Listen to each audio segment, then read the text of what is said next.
Buenas tardes con todos. Hoy vengo a hablar de un tema que me parece a mí muy importante y muy interesante en realidad, sobre la disfunción ventricular en enfermedad coronaria no significativa. Este es mi monografía previa a la obtención de mi título de cardiólogo.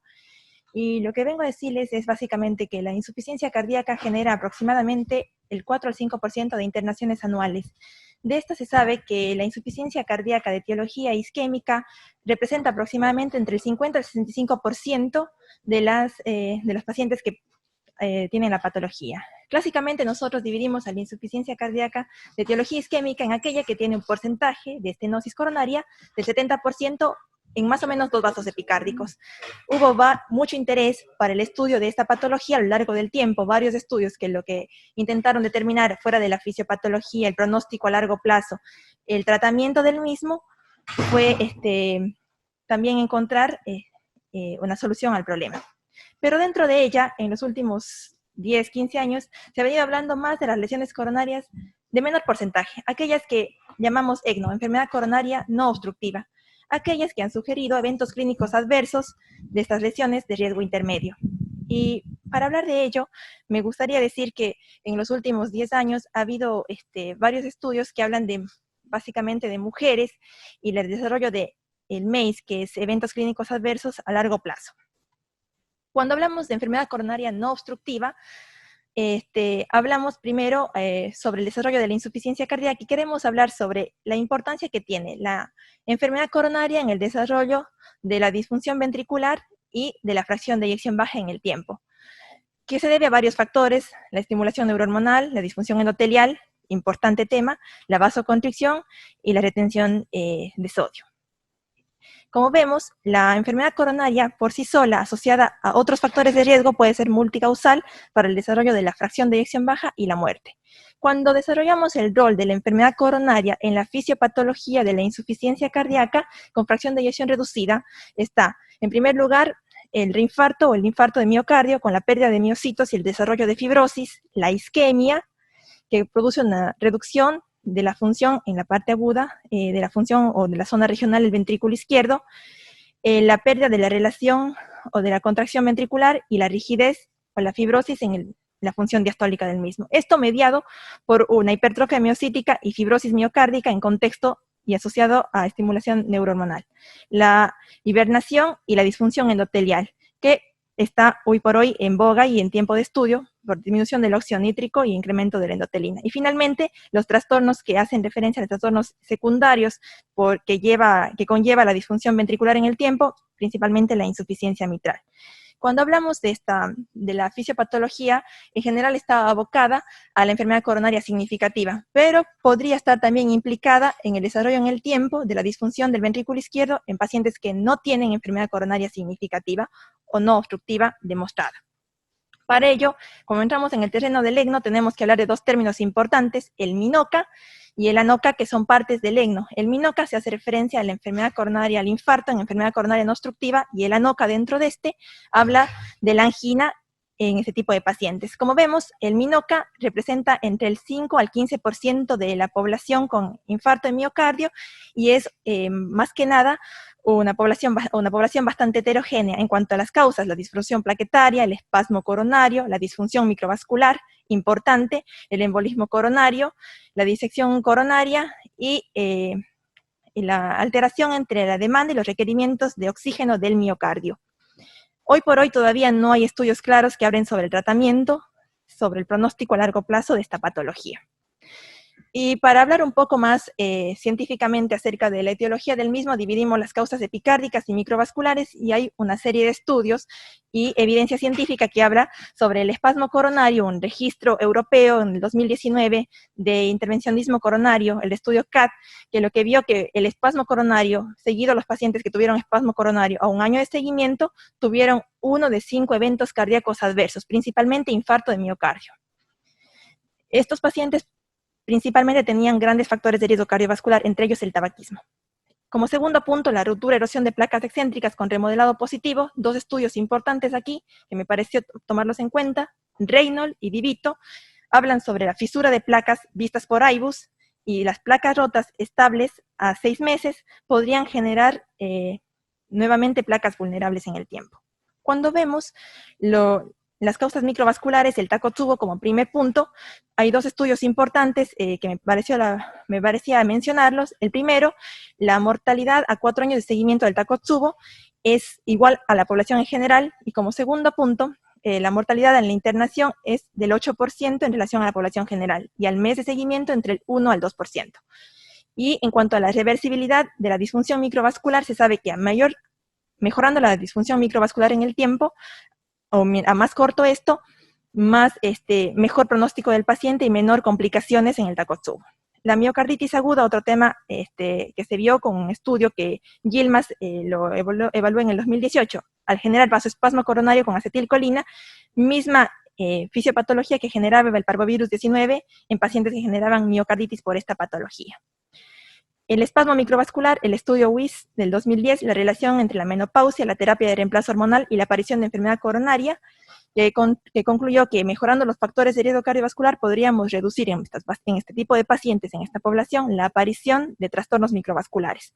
Y por último, el embolismo coronario, un estudio importante realizado en el 2010 que vio la prevalencia de infarto de miocardio en pacientes que tuvieron eventos cerebrovasculares isquémicos, aproximadamente infarto silente en un 10.8% de esta población que presentaban foramen oval permeable.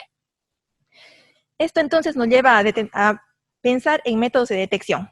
Cuando hablamos de métodos de detección, no solo estamos charlando de métodos que nos permitan evaluar los métodos comunes de detección de enfermedad coronaria, sino de métodos más sensibles para determinar la presencia de placas vulnerables.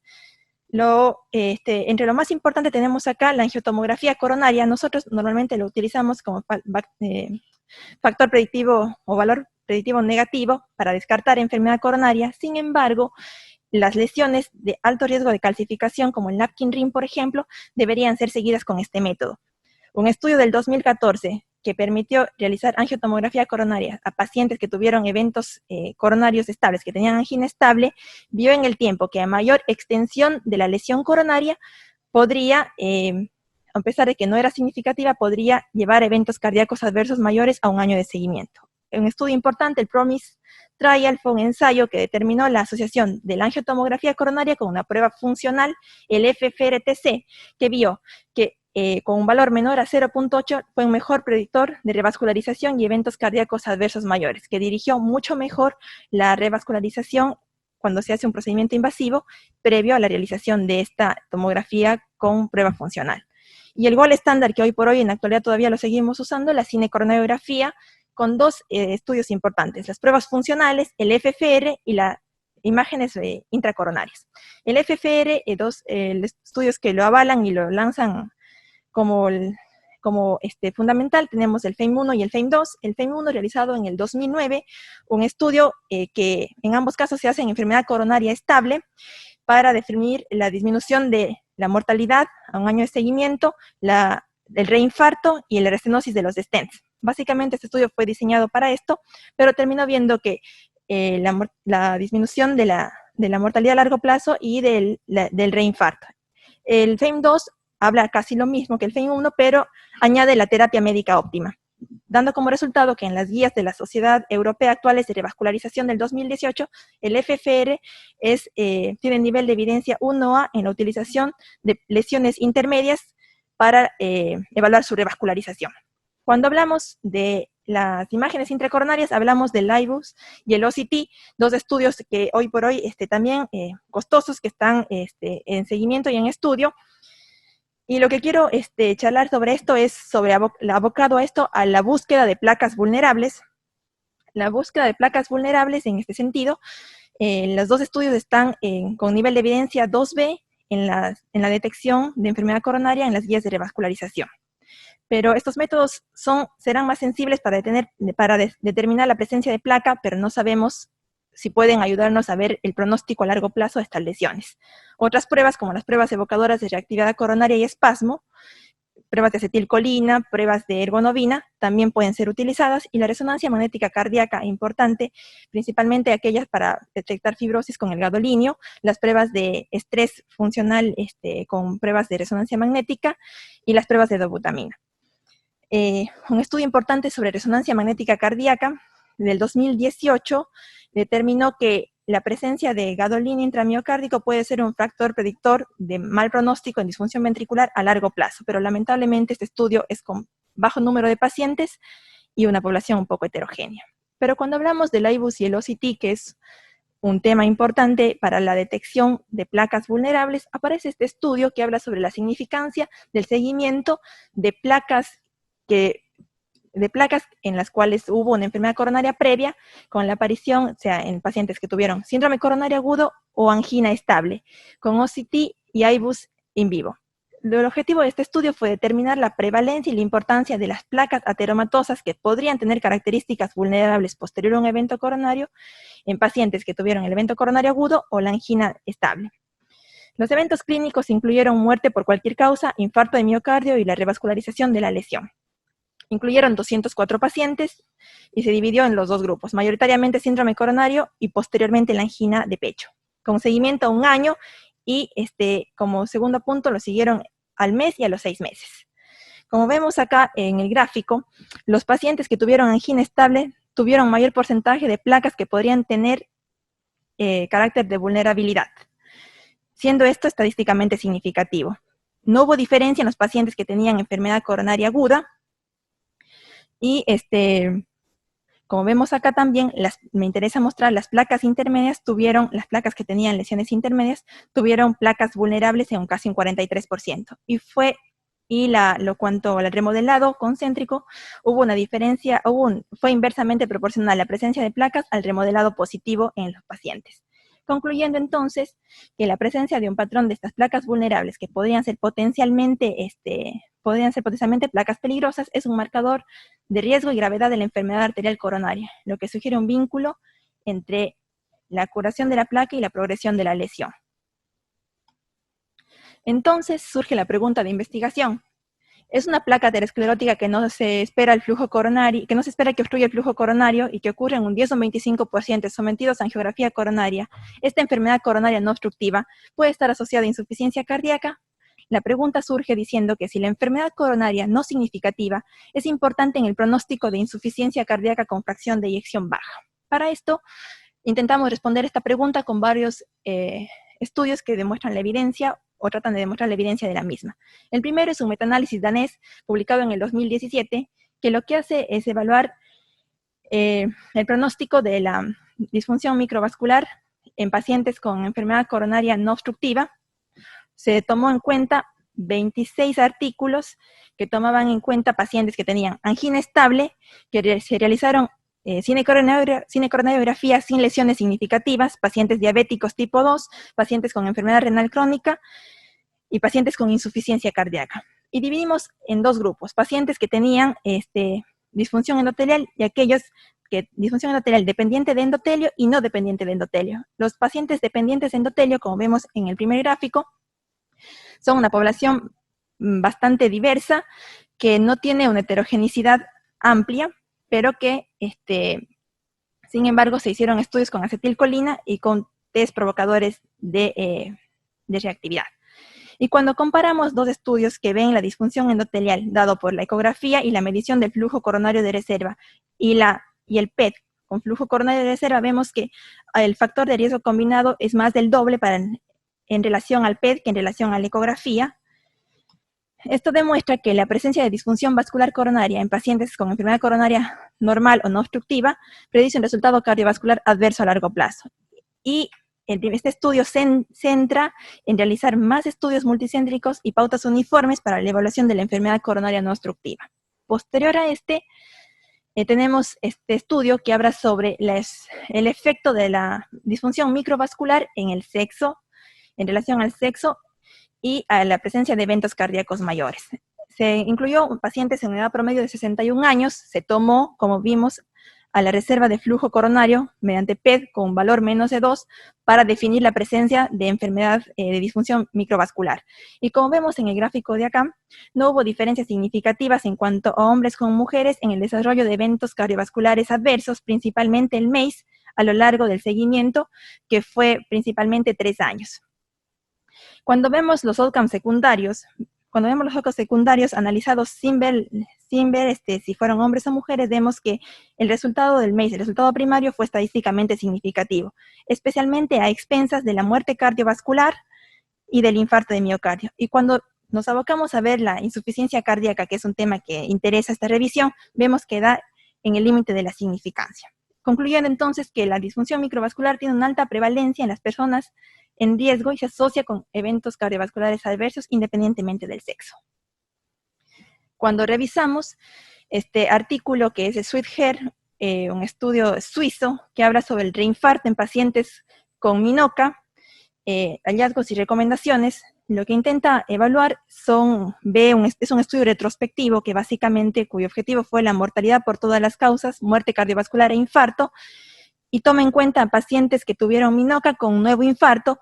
Aproximadamente de estos 9.092 fueron apenas 570 pacientes, en una edad promedio de 67 años, tuvieron un 11% de infartos previos, y cuando vemos la fracción de eyección, que es lo que nos interesa saber, toma en cuenta pacientes con fracción de eyección baja apenas en un 37.8%.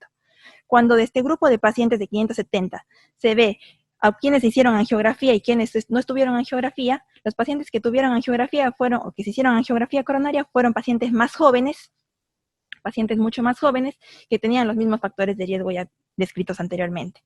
Y aquellos que no se hicieron angiografía eran gente más añosa. Cuando vemos los pacientes que se hicieron angiografía, vemos que 180 tenía MINOCA con estenosis menor al 50% y 160 tenía un nuevo infarto con estenosis más del 50%. La edad promedio eran gente más joven, como vimos, tenían más tasa de eventos de infarto aquellos pacientes con MINOCA y con lesiones menores al 50%, y la fracción de eyección era mayoritariamente conservada. Y cuando analizamos el número de lesiones, vemos que las lesiones no obstructivas en estos pacientes fue de un 53% y las obstructivas apenas en total de un 47%, considerando entre 1 a 3 vasos y el tronco. Y cuando vemos en la tabla de abajo, en el tiempo, la progresión a 60 meses, un término medio 52 meses de seguimiento, el porcentaje de pacientes con MINOCA que hicieron obstrucción coronaria fue mayoritariamente más alto entre los 36 a 48 meses en un casi 60%. Cuando analizamos las curvas de una nueva angiografía y no nueva angiografía, las pacientes que tuvieron una nueva angiografía coronaria tuvieron más tasa de supervivencia que aquellos que no lo hicieron. Y cuando vemos la presencia de un nuevo MINOCA o nueva enfermedad coronaria, los pacientes que tuvieron un nuevo MINOCA a 120 meses tuvieron más alta tasa de mortalidad a lo largo del tiempo. Esto podría haberse explicado principalmente porque los pacientes que tuvieron MINOCA eran gente que tenía más comorbilidades. Aproximadamente la mitad de los pacientes con reinfarto después de MINOCA que se sometieron a angiografía presentaron progresión de esta enfermedad coronaria. Hay que considerar entonces la angiografía en pacientes con infarto de miocardio después de un MINOCA. Esto concluye este trabajo. Posteriormente, en el 2019, este es un estudio que habla de la relación existente entre el infarto de miocardio y la enfermedad coronaria no obstructiva en una población de muchos pacientes, un estudio de corte observacional multicéntrico que divide el objetivo primario del MACE a los 12 meses y secundario que incluyó los componentes primarios del MACE a los 1, 6 y 12 meses. Y lo importante de este estudio es la población, principalmente mujeres, como hemos visto a lo largo de la revisión, pacientes, y aquí incluye pacientes que tenían historia de insuficiencia cardíaca, aunque no habla de la fracción de eyección. Y vemos que los pacientes con MINOCA tenían 9.3% de insuficiencia cardíaca en relación a la población global, que era del 11%, y de los pacientes que tenían enfermedad coronaria significativa.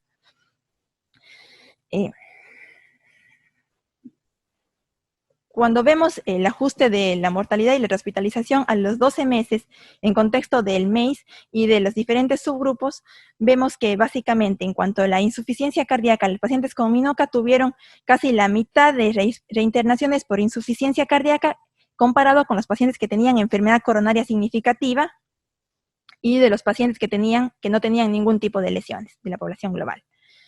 En el tiempo, este porcentaje va incrementándose hasta los 12 meses, en donde es aproximadamente un 5.9%.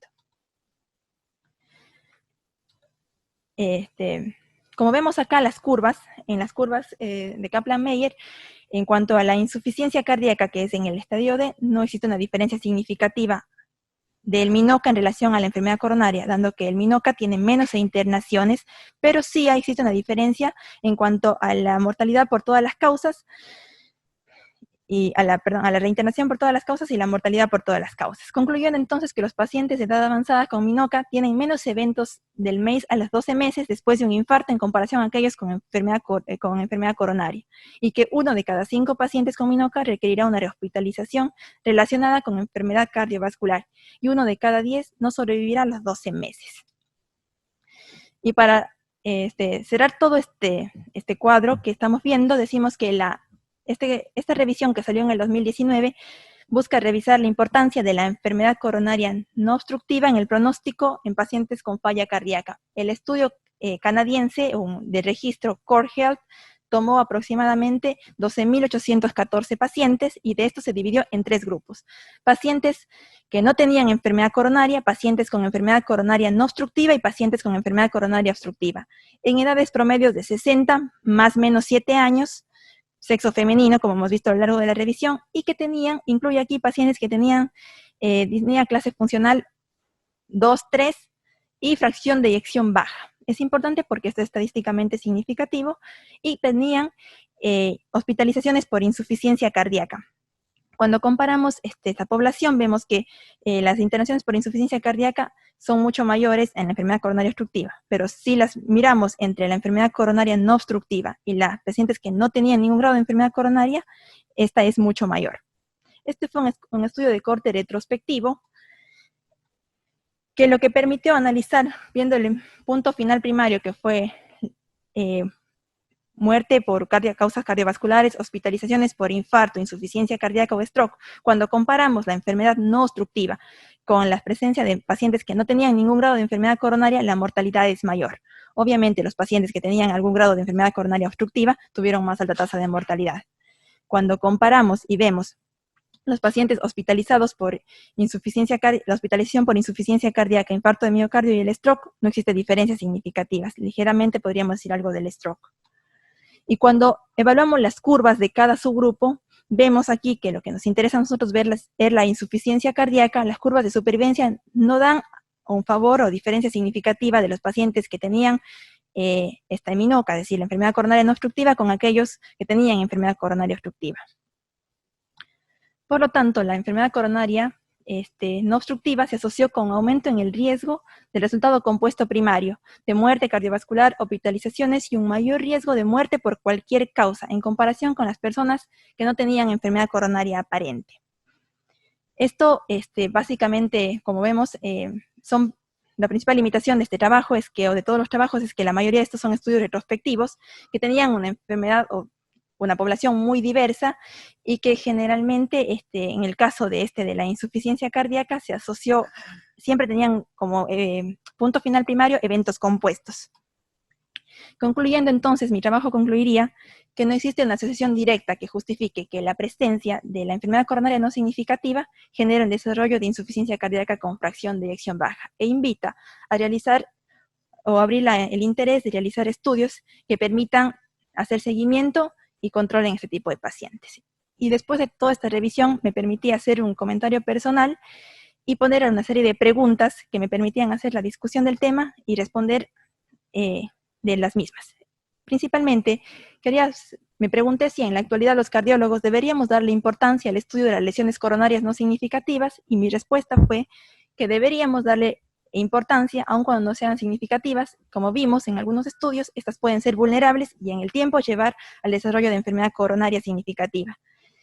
Como segundo punto, me planteé si sería necesario realizar imágenes intracoronarias a pacientes con lesiones coronarias no significativas.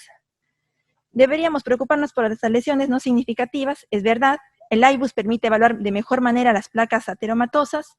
Sin embargo, en las guías estos criterios son blandos y no tenemos ningún estudio que avale el uso rutinario de las mismas. ¿Deberíamos tratar estas lesiones no significativas con igual intensidad que aquellas significativas?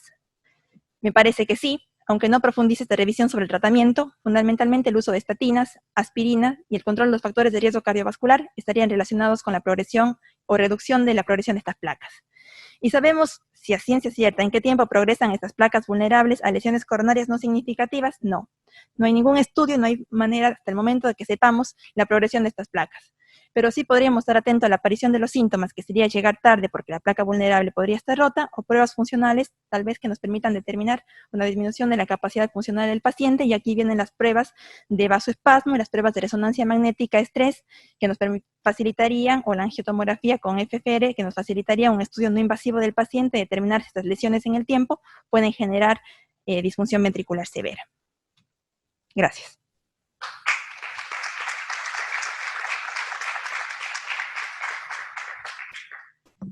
Bueno, bárbaro. Bueno, muy bien, Michelle.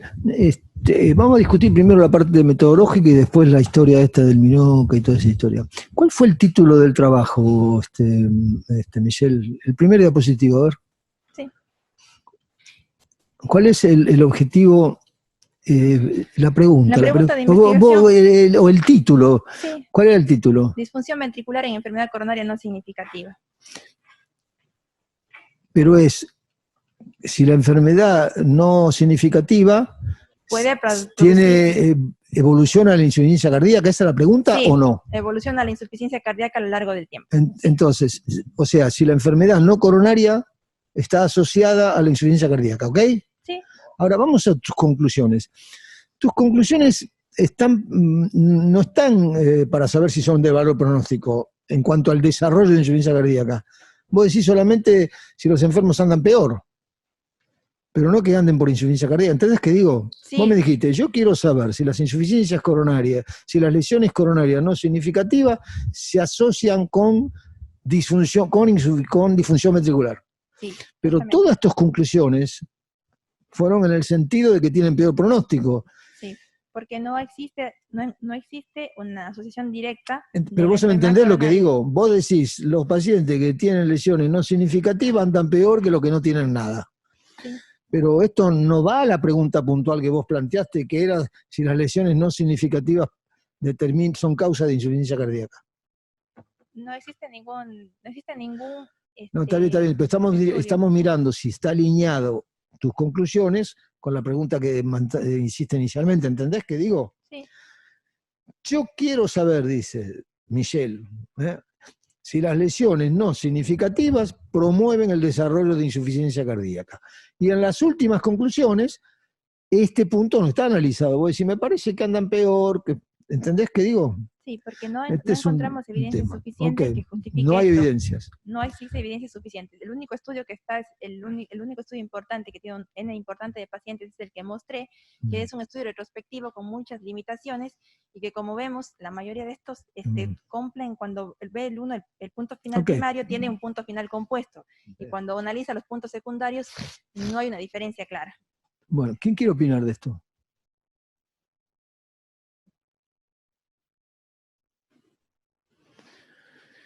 Entonces, una pregunta puntual, a ver qué pensás vos. Ahora salgamos de la insuficiencia cardíaca y toda esa historia. Los enfermos que no tienen, me pareciera como que vos dijiste que hay una gradación. Los que tienen lesiones obstructivas andan peor que los que tienen lesiones no obstructivas. Y los que tienen lesiones no obstructivas andan peor que los que no tienen nada. Sí. ¿Eso te parece que ese dato es firme, que está firme esa situación? Ese dato se puede medir y fue medido. No, y te parece que ese dato es firme. Bueno, sí. Entonces pongamos en consideración esto que acaba de decir Michelle. La enfermedad no obstructiva es peor que no tener nada. Sería así. Sí. ¿Quién quiere opinar de esto?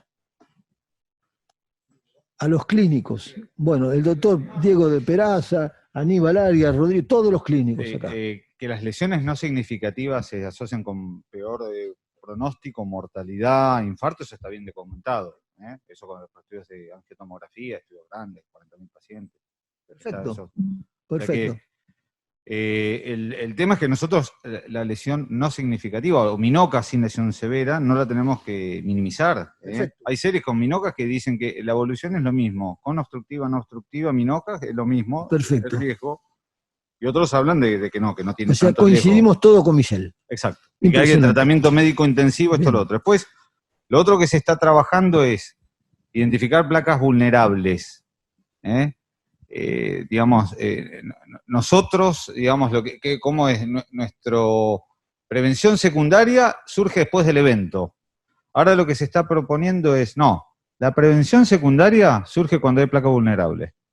Antes del evento, vos cuando ya tenés placa vulnerable, esa es una conclusión, esa es prevención esa secundaria. Es una conclusión firme, lo de la placa vulnerable. No, eso es una cosa que se está trabajando y se está hipotetizando. No, pero lo que sí se sabe, que la placa vulnerable, digamos, el signo de la servilleta, la placa blanda voluminosa, la microcalcio, todo eso tiene muy asociado con eventos coronarios. Y después, y la otra cosa es, la otra cosa que se está trabajando es reserva de flujo coronario. Los pacientes que tienen disminuida la reserva de flujo coronario, más tasa de eventos. El problema es que nosotros no podemos estudiar la reserva de flujo coronario. Eso, una preguntita, Diego, una preguntita, para no ir porque no se pasa de una hora. Concluimos, como concluyó Michel, que las lesiones coronarias no significativas están peor que el paciente con coronaria normal. Totalmente. Esa es una conclusión importante. Ahora, ¿para eso hay que tener minoca o no hay que tener minoca? No, puede ser un INOCA, que sería... ¿Un INOCA? INOCA, claro, que sería cuando no hay infarto. Cuando hay un evento, un insulto... ¿Cómo se llama? ¿Cómo se llama? Se llama INOCA. ¿Cómo se llama? INOCA. INOCA. Es sin infarto, sin infarto, sin elevación de la troponina, con un evento isquémico, una angina inestable y sin lesiones significativas. Está clarito. No, pero espera porque estoy en un estado confusional. Hay toda una cosa que se está armando. Una preguntita. Cuando nosotros partamos de que las lesiones coronarias no significativas, partamos de eso. Muy bien. El tipo puede estar sintomático y lo llamamos, ahora no sé si es INOCA, lo llamamos MINOCA. En verdad, el tipo tuvo un evento coronario con lesiones no significativas. Eso es MINOCA. Una angina inestable sin lesiones significativas. Perfecto. Eso se llama INOCA. Perfecto. ¿Anda peor que las lesiones coronarias sin el evento clínico? ¿Entendés que digo? Sí. Lesiones coronarias no significativas, con clínica de MINOCA, sin nada. ¿Cuál anda peor? Sí, bueno, no hay muchos estudios. No hay mucho lo que yo te digo, lesiones no significativas andan peor. No, eso lo sabemos. Pero eso ya lo dijo Michel con una contundencia tremenda. Ahora, lo que queremos saber ahora es lo siguiente. El paciente con lesiones no significativas, que tiene un MINOCA o no tiene un MINOCA, ¿los dos andan igual o el MINOCA anda peor que el otro? A ver, no hay evidencia de eso. No tenemos evidencia. No tenemos evidencia. Yo estimo que el MINOCA anda peor. Debería andar peor, pero no hay evidencias. No hay una cosa fija. No sabemos. Sobre el INOCA o el OCA. El tema es así. Debe haber mucha gente que tenemos lesiones coronarias no significativas. ¿Que tenemos? Podemos tener lesiones coronarias no significativas. No, espera un poquitito, no generalices tu opinión para todos nosotros. Y no tenemos síntomas. Por eso no está explorado. Lo que sabemos es que los que tienen un MINOCA les va peor. Pero no, él dijo que no. A los que tienen MINOCA no les va peor. No, él lo que dijo es lesiones no significativas. El MINOCA no discrimina. MINOCA sí, MINOCA no discrimina. ¿Por qué le va mal? Porque tiene... Pero entonces decimos que sí. Entonces, lesiones significativas con MINOCA anda peor que sin MINOCA. Por eso. ¿Por qué le va peor? ¿Porque tiene síntomas o porque tiene lesiones no significativas? Bueno, si discrimina... No. Si vos tomás todo el grupo de lesiones no significativas y lo separás en dos grupos, con MINOCA y sin MINOCA, y con MINOCA anda peor, ya está. Anda peor porque esto discrimina, el MINOCA discrimina. ¿Es así o tenemos duda de esto? No sé yo. Detrás de la enfermedad no significativa se gatillan un montón de cosas que antes no se gatillaban. Y hay que hacer nosotros como cardiólogos tenemos que hacer un montón de cosas. Tenemos que buscar si hay placa vulnerable o no. Las placas vulnerables son de muy alto riesgo y hay que tratarlas de... ¿Eso hay evidencia de eso? Sí, hay evidencia. Y se está trabajando y hay estudios artículos de revisión que hablan de eso. Entonces, hay que empezar con prevención secundaria, sin evento, al identificar placas vulnerables. Eso se llama aterosclerosis subclínica. Todas las guías dicen, la aterosclerosis subclínica es aterosclerosis coronaria. Y después es prevención secundaria. La otra cosa que hay que hacer, hay que ir a buscar disminución del flujo de la reserva de flujo coronario. Porque esos pacientes tienen mucho más riesgo. Entonces, ¿qué tenemos que tener? Tenemos que tener las herramientas para poder estudiarlos. Pero, digamos, Entonces, la perdón, placa no significativa tiene que gatillar en el cardiólogo un montón de respuestas. Entonces nosotros tenemos y actividades. Nosotros tenemos acá, un minutito ya, y solamente para ver si podemos... Y hoy no las hacemos porque no nosotros tenemos tenemos herramientas. acá lesiones no significativas, ¿ok? Sí. ¿Qué hay que Esto hacer? puede ser sin minoca. Puede ser un minoca, Con minoca. Minoca. Con placa inestable. Sí. Con disminución de la reserva de flujo coronario. Puede ser con todas estas cosas. Perdón. De todo esto, vos decís que esto está peor, este anda peor que este. Dos cosas más. ¿Sabemos esto? Disfunción endotelial. ¿Otra más? Disfunción endotelial. Disfunción endotelial. Y mecanismo no dependiente de endotelio vasoespasmo. Y esto lo dejo acá o pongo otro. Eso lo vemos con test pongo de otro. aceticolina. Vasoespasmo. Bueno, eso es lo que un cardiólogo tiene que ir estudiando a partir de una lesión no significativa. ¿Qué es lo que quiero decir? Todo esto decís vos. Por eso. Que hay una nueva subespecialidad. Eso quiero decir. Que a partir de la lesión no significativa se gatillan un montón de cosas. ¿Qué piensa Florencia de todo este subgrupo? ¿Qué te cambia la conducta? Estatinas de altas dosis, listo. Michelle dice Florencia, mirá, la lesión significativa es peor que la lesión no significativa. Y ella se queda con eso. Yo me quedo con esto y esto, qué sé yo, no sé. ¿Sería así, Florencia? ¿O tenés algún grupo más de esto? Esto, ¿sabés cómo se llama también? Aterosclerosis subclínica. Todo paciente que tiene esto va a andar peor, por lo tanto es como si tuviera prevención secundaria. La aterosclerosis subclínica, lesiones no significativas, donde sea, es sinónimo de prevención secundaria.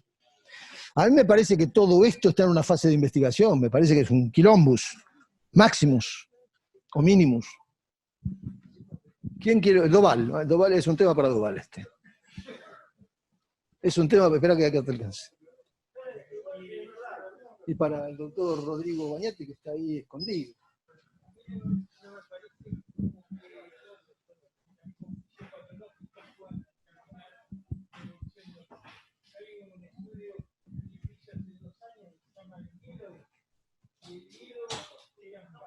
Mirá, Hernán, que no sale por la máquina ruidosa.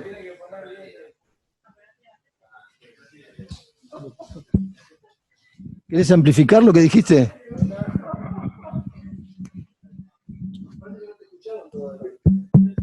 No, lo que yo quería decir que esos mecanismos fisiopatológicos a veces no tienen relación con la evolución clínica. Hay un estudio de hace más de 2 años que se llama Yellow, que mostró lo siguiente: a todos los pacientes, a ese grupo de pacientes le hicieron flujo coronario. El flujo coronario estaba disminuido. Dividieron en forma randomizada a 2 grupos. Uno que siguió el tratamiento habitual y otro que le dieron estatina a alta dosis. Al año le repiten de vuelta el flujo coronario. Los pacientes que recibían estatina a alta dosis habían normalizado el flujo coronario casi la mayoría, el 80%, y los otros seguían teniendo alteración del flujo coronario. O sea que el tratamiento de, en este caso, la arteriosclerosis, que sería clínicamente evidente, digamos, puede sobrepasar los mecanismos fisiopatológicos. O sea, que tenga ese mecanismo fisiopatológico no quiere decir que la evolución va a ser mala si el paciente recibe estatina, por ejemplo. Entonces... La última cuestión, una pregunta, Rodrigo. ¿Vos pensás que los pacientes que tienen lesiones no significativas los podemos discriminar en 2? En los que no tienen nada, que es un hallazgo, y en los que tuvieron algo. Los que tuvieron, bueno, algunas veces se hace una lesión coronaria, se hace, mirá, por la razón que sea, o a través de la tomografía, qué sé yo. Si el tipo no tiene nada, ¿ese anda mejor que el que tuvo algo y es no significativo? Creo que como dijeron que no está la información, pero uno intuitivamente creería que sí. A mí me parece que el que tuvo evento, uno sospecha que tiene la famosa placa vulnerable, llamémosle, y eso está demostrado. Hay ciertas determinadas características de placa que se asocian a peor pronóstico. Entonces, Si yo tuviera que ordenarlos intuitivamente, diría que sí. Sería o sea, coronarias sin lesiones, digamos, coronarias normales, las coronarias sin lesiones significativas, ¿sí? Están las sin lesiones significativas que tuvieron un evento clínico, ¿sí? Por supuesto, ahí hay que descartar todas las otras causas de minoca, ¿no? Y que uno se quedaría con la aplicación obstructiva, y después vendría el que tiene con lesiones significativas. Ahora, como usted dice, me parece que las guías no hay duda de que uno cuando tiene enfermedad coronaria no significativa tiene que tratar. Porque está recontra demostrado de tomografía, todo, que el que tiene más cantidad de aterosclerosis le va peor. Y cuanto más intensivo seamos, mejor le va a ir. Y la placa vulnerable también se va a estabilizar, y creo que es lo mismo que dice el doctor Oval. O sea, uno creería que tiene más riesgo, pero lo cual no significa que no lo puede tratar y cambiar el evento. Uno presenta acá a un paciente, el tipo, mira, pensé que era un cuadro coronario, lo estudiamos y tiene algunas pequeñas lesiones, pero no. Y entonces, bueno, vamos a poner minoca. ¿Ese vos crees que anda peor que el tipo que tuvo como hallazgo y no tiene ningún síntoma ni nada? Sí, creo que en promedio sí, como todo es un abanico. Hay algunos minocas que probablemente no sean exactamente eso, y hay otros que son realmente importantes. A mí me parece que lo más importante para mí, lo que yo rescato de minoca hoy, es lo que decía Diego, que es que antes, históricamente, nosotros teníamos pacientes que tenían unas troponinas intermedias, lo estudiábamos con edad normal, y como que el paciente quedaba sin diagnóstico y quedaba como una nebulosa. Ahora es, digamos, esto es un síndrome que hay que estudiar, que tiene causas que son claras, que hay cosas que podemos hacer que sirven y que cambian a ese tratamiento. Yo tengo 2 o 3 casos, algunos nos presentamos acá, que realmente haber perseguido un poco el síndrome. ¿Cómo? Son sintomáticos, sí, estamos hablando de minoca ahora, ¿no? O sea, ya tuve un evento. Sí. Pero digo, para terminar la idea es, pacientes que persiguiéndolo un poco más, le cambiamos el grupo de riesgo y lo tratamos diferente. Pero, Rodrigo, cuando vos lo estudiás, sí, esos minocas con lesiones, los lesiones significativas con minoca, sí, vos lo estudiás, ¿cómo te termina quedando? Supongamos que el tipo no tiene metalopatología, que no tiene un embolio de pulmón, que no tiene pues si lo estudié al minoca con lesiones significativas, me encontré con todo esto que yo creo que es diferente. ¿Cómo lo hiciste eso? ¿Con qué estudios? ¿Cuál es tu experiencia? ¿Qué terminaron teniendo? Por ejemplo, me acuerdo de una paciente de San Justo que entró con un infarto, con áreas no significativas, tenemos una tomografía, que te acordás, Diego, un paciente que tenía una placa muy voluminosa, bien excéntrica, o sea, con remodelado positivo, que no alteraba la luz, con algunos criterios de placa vulnerable, y esa paciente la tratamos como si hubiese sido un síndrome coronario agudo, que no sabía ahí, digamos, que antes, yo creo que históricamente no estábamos tan seguros de eso, y ahora la traté con más tranquilidad. ¿Le hubiésemos puesto clopidogrel o no a esa paciente? Ahí está la discusión. Ahí...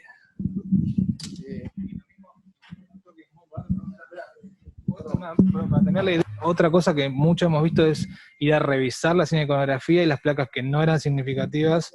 Después, cuando la miran una persona u otra, empiezan a dudar y después terminan siendo significativas. Pero eso también, antes nos volvíamos con esa fuerza a buscar. Y el OCT está demostrando que hay cosas que a veces escapan. Sí. Yo quiero hacer un comentario y una pregunta. Primero el comentario. Me parece a mí que una de las mejores formas de evaluar placa vulnerable es el infarto en el seguimiento, ¿no?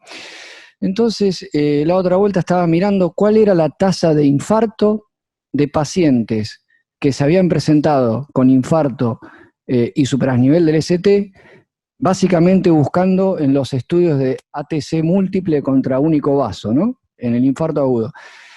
Y comparé cuál era la tasa de infarto en esa población respecto a los coronarios estables, ¿no? Uno pensaría que en el primer grupo están más activados o más vulnerables. Y es más o menos parecido.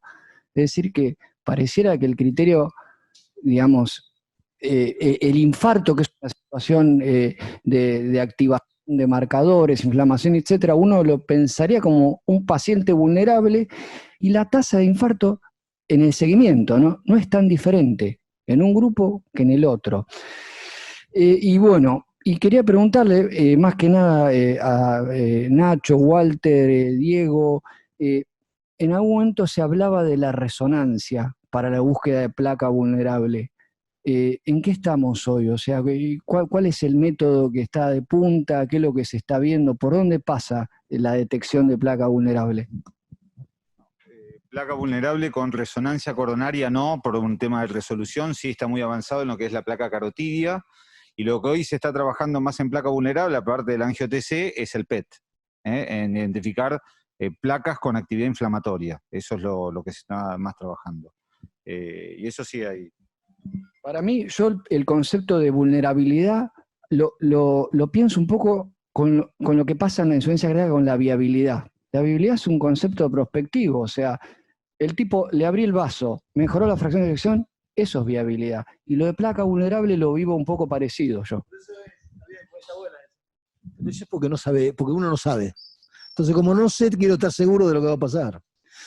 Hay un trabajo, un editorial que salió en el Circulation, que dice lo que dice Einstein. Dice, si usted repite lo mismo varias veces esperando tener resultados equivocados, está totalmente errado. Ese es el nombre del titular que salió en el Circulation sobre placa vulnerable y Einstein. Cuando vos lees un poquito la historia, dice, no hay ningún estudio que haya demostrado que a través de diferentes métodos, lo que dice Aníbal, la placa vulnerable se asocie por estos métodos con una mala evolución. ¿Y por qué no hay elementos? Porque tendría que ser un estudio con un diseño distinto, o sea, un estudio que sea con placa vulnerable, sin placa vulnerable, una metodología de evaluación que sea similar en los dos grupos, observadores que están a ciego, el diseño que es de un estudio para estar seguro de que si no lo comparás con nada no sabe qué pasa, y si el observador sabe lo que va a pasar, va a sesgar el coso, y ese es el comentario. Si seguimos repitiendo lo mismo, no podemos esperar resultados negativos, diferentes resultados, que es que la placa vulnerable tiene, lo que vos dijiste, Aníbal, un pronóstico determinado, ¿no? Vale la pena leerlo, ¿eh? Einstein se llama y la placa vulnerable. ¿Algún comentario? Rolo Pizarro, sí. No, está bien, es lógico, viste, lo que dicen es lógico porque ¿cuántos años hace que se habló de la placa vulnerable? 74.000, ¿viste? Dice el tipo, bueno, 74.000 tipos y no podemos discernir un poco cómo determinar o cómo hacer la placa vulnerable. Probablemente porque hay dos cosas para mí. O por lo que vos decís, no se agregó el diseño que se tenía que agregar para ver si realmente la placa vulnerable, eso es lo que dice el tipo, ¿no? O lo otro, porque probablemente nosotros no creamos tanto en la placa vulnerable y la dejemos ahí y decimos, no, realmente puede estar, pero quizá no es tan importante como uno piensa, y todo eso. Y la verdad, en algún momento de la medicina se dejó de hablar de eso, de la placa vulnerable, cuando antes había una explosión de eso. Y después se aquietó todo, es como en la medicina, hay olas, ¿viste? Y después. Y creo que pasa lo mismo con los métodos de diagnóstico, con este y con lo otro. Cuando aparece un tema y después el tema va quedando abajo, va quedando en una orilla así, porque realmente, ¿viste? Hay mucha confusión en la detección, hay mucha confusión en la definición. Yo creo que la definición acá también, ¿viste? Es medio complejo, ¿viste? Hay un mapa de, no sé lo que decía Hernán recién del estudio Yellow, ¿no? Y todo, hay mucha confusión de todo esto. Y la verdad, sinceramente, uno nunca terminó de darle un sentido a cómo estudiarla, cómo seguirla y a ver el verdadero valor, si es que lo tiene, de la placa vulnerable. Y en realidad, lo que decía Rodrigo, todos nos sometemos al paciente que tiene síntomas. Y dice, bueno, si el paciente tiene síntomas y lo vamos a seguir. Y al que no tiene, y no. Y qué sé yo, quizás lo tratamos, quizás no sabemos. Me parece que por ahí va la cosa. No sé, Hernán. Perdón, Guido. No, me acordaba una cosa, lo de la placa vulnerable me hizo acordar, hace un par de semanas habíamos hablado, usted había dicho una parábola entre la intervención percutánea en carótida y la intervención percutánea coronaria. Como quizás en un territorio como el cerebro la clínica es mucho más evidente, quizás con lesiones más pequeñas, que lo que puede ser en el miocardio, que puede ser mucho más silente la misma tipo de lesión. Y bueno, justamente en carótida las placas vulnerables muchas veces se intervienen, es verdad que muchas veces van asociadas a síntomas, pero a veces la detección asintomática de placa vulnerable a veces termina con un criterio de intervención. Y si quizás no sería un paralelismo acá también, que en coronaria, otro territorio arterial, una placa vulnerable también en algún momento tenga el mismo, digamos, destino. Hablamos mucho de placa vulnerable como diciendo, si no hay placa, el paciente, digamos, va a tener una buena evolución. Sin embargo, hay un estudio hecho en Dinamarca en pacientes que tenían dolor coronario y coronarias completamente normales. Normalmente mujeres, como conocemos todos. y lo compararon con un grupo de pacientes, mujeres de la misma edad y el doble de grupo, que tenían coronarias normales también, pero que no tenían síntomas.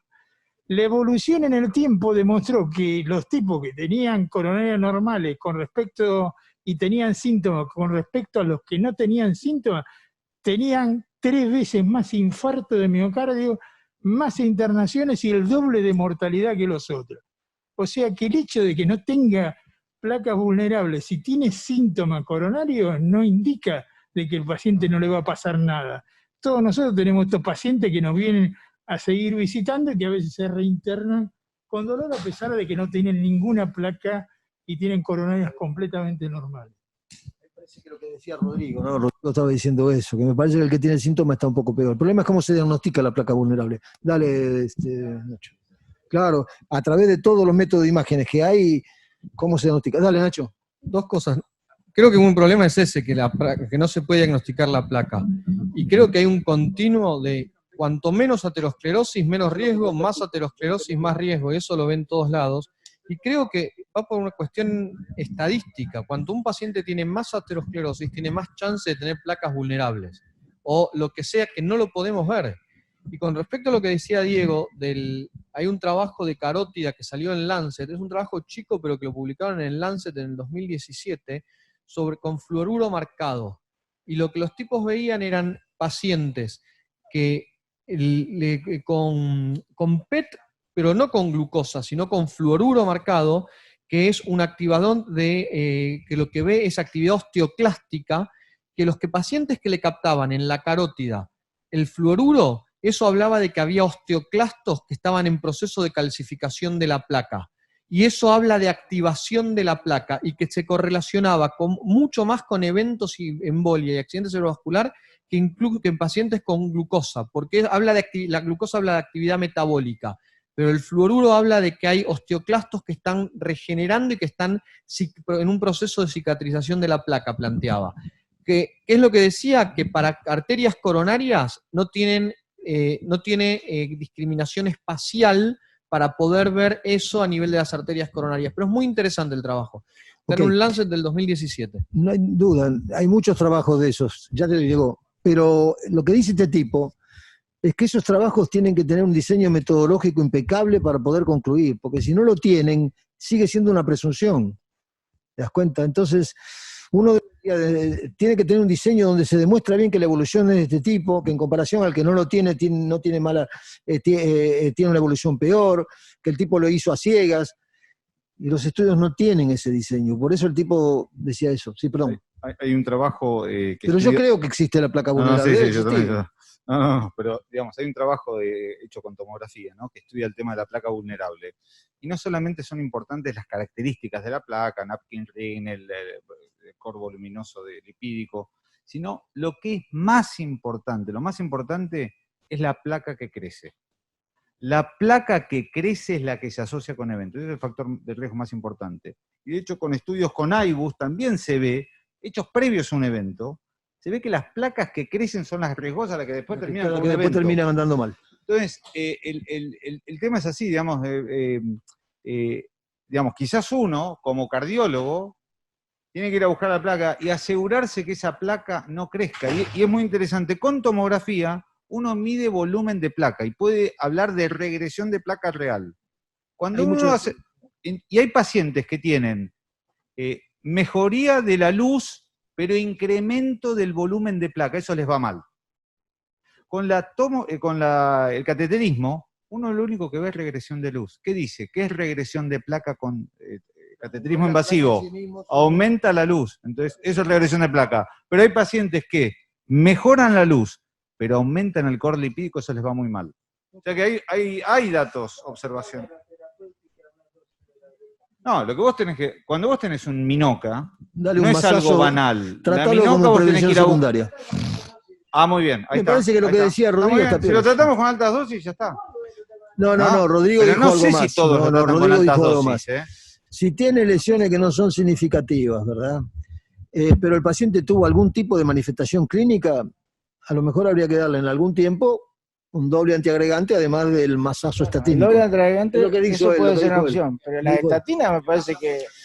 Ojo que algunas veces acá tuvimos algunos pacientes que le pusimos stent y la lesión no era severa, ¿eh? Ojo con eso. Pero bueno, nada más.